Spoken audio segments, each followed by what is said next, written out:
Hey everyone, it's Rita with Everything Homemade, and this video I'm going to show you how to store stevia extract. I've actually had a subscriber ask me a question and she wanted me to elaborate a little bit more on how to can the stevia extract and a little bit more about storing it. So this video I would say is dedicated to her, and thank you so much for asking the question. So on a previous video, which you will see right here on the screen, I show you step by step on how to make, in my opinion, the best stevia extract ever. And I also have it in my book. So I wrote an entire cookbook called Everything Stevia, and this goes through 160 plus recipes. And I also show you how to make that stevia extract. So everything in that video that I show you, it's actually all written down in the cookbook as well. So we're making this product right here. I make my own stevia extract because the store's stevia extract has that really bad metallic aftertaste, and it's just gross. And so I discovered when I can grow my own stevia leaves or buy in bulk just the actual leaf, when you do it the way that I do it, it removes that bitter flavor and you get a really smooth, delicious stevia extract that is just absolutely amazing. So if you haven't watched that video, do it now. Pause it if you want to know how I make it, because we're going to be using that extract and I'm going to show you how to store it. So once again, check out the video. If you missed, the video that I showed you, it will also be in the description box below, so you can click on that and then also follow it if you just want to continue watching the video right now. So let's dive into this. So a little bit about storing stevia extract. So this is the finished product right here. Now, what was interesting, when I first began writing the Everything Stevia cookbook, I actually put a little vial of stevia extract in my fridge and I marked it November 21st, 2021. Now we are, as of right now, March 2nd, 2023. And to this day, my stevia extract has not spoiled in the fridge. And it absolutely amazes me. There's no mold growing, it smells just fine, and I am still waiting for it to spoil. So as of right now, I mean, you've got a year plus, easy, if you want to just store it in the fridge. So let's say you just use it really, really slow.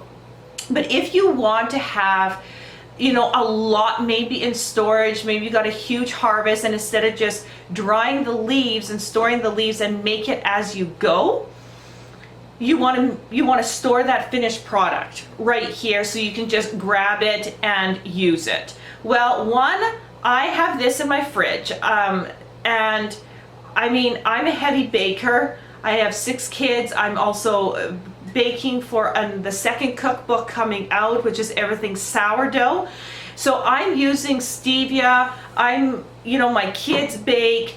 We're making cookies, we're making muffins, we're a busy household. And an average recipe will last me between a month and a half on pretty heavy use. Plus I make handcrafted chocolates for sale, so I'm also using that stevia, so I'm using it pretty hard, and it's still, like I said, a month to month and a half. So the average person, you're going to be using maybe it up within 2 months, maybe within 3. So you can definitely make the recipe and store it in your fridge, just in a glass container, just like this. This is actually an old jam container. I never buy jam, I always make it myself, but I know a lot of people who buy jam from the store, and I just ask them to save the containers because they have a lid here that I can reseal. And if you do a lot of canning, you will realize that those snap lids are really hard to find and are going up in price every time I look at them. So when I make jam for my kids, or I'm using when I'm using jars like this, I'm always trying to use the ones that are from the store, because I can actually heat these up and reseal them over and over and over again.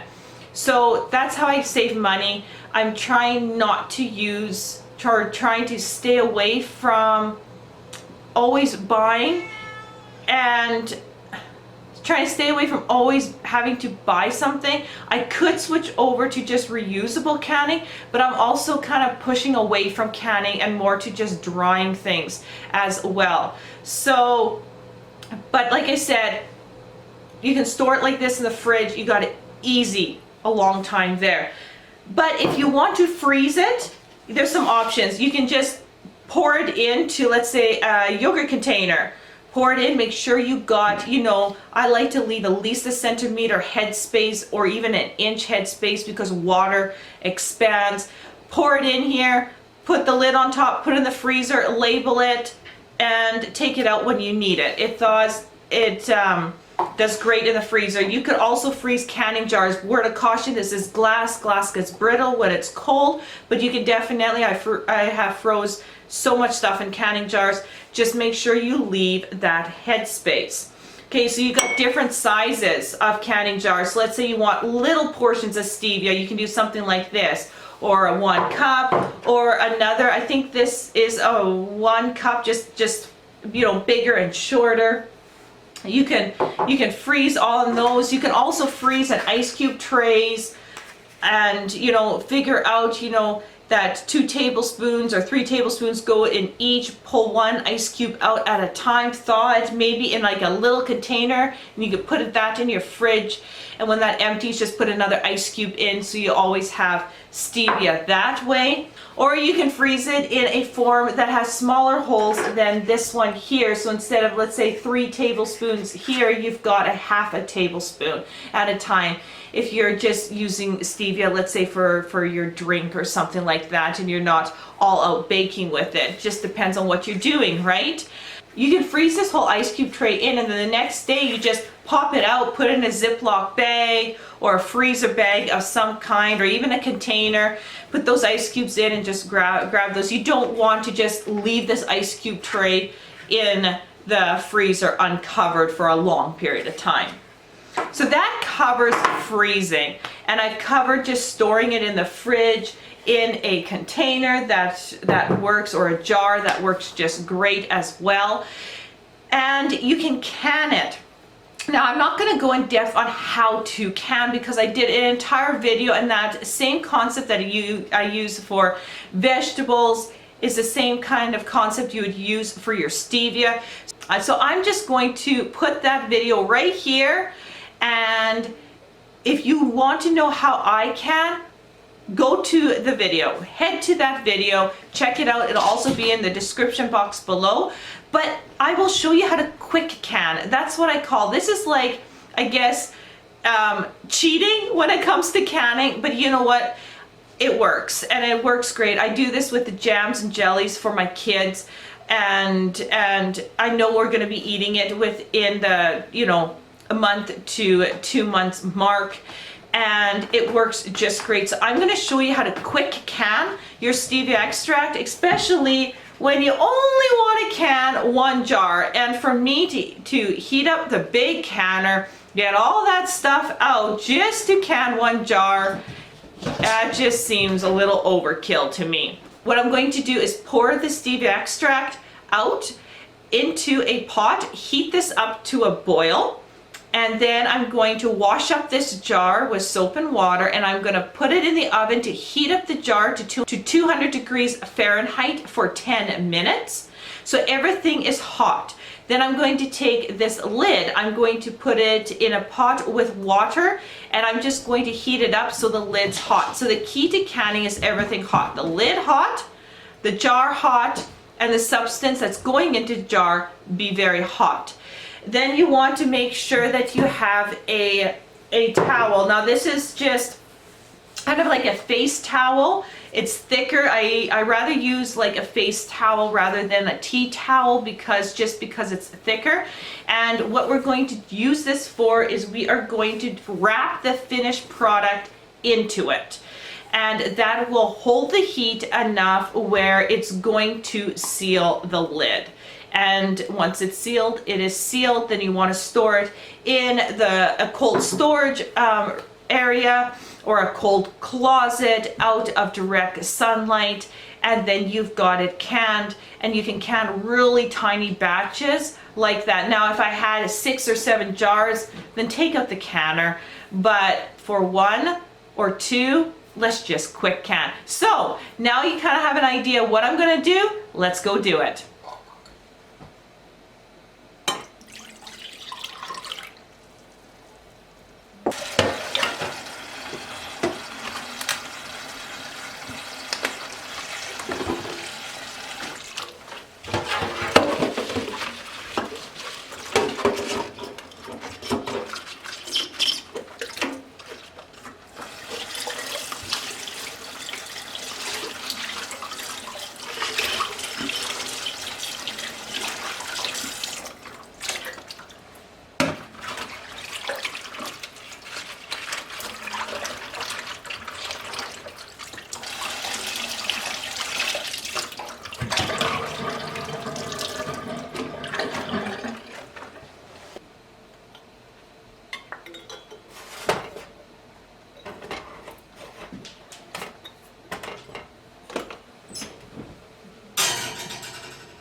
So after you finish wrapping your stevia extract, you want to leave it for the rest of the day. So 6 hours minimum, and it should seal. You can check the lid, and if it pops, if it's down and then it pops up when you touch it, like if it kind of makes that popping noise, it's not sealed. And if it stays down, it has sealed. So that should really simplify canning, especially when you only got 1 or 2 jars to do. And then store it, like we've talked about before, in a cold storage in a dry area out of direct light. And if you would like to order my Everything Stevia cookbook, it is available on our website at everything-homemade.com. You can check out everything we have there for you to purchase, from garden seeds to my handcrafted chocolates, and there is more coming. So you definitely want to check that out. You can even subscribe to the website, and I do send out an email whenever I put a new product on or where I am in markets. And if you're close by, maybe I can actually meet you. I love meeting my subscribers. It's awesome to meet you in person. So I just would like to say thanks so much to my subscriber who asked the question, and I hope this answers everything for you, and I will see you on the next video.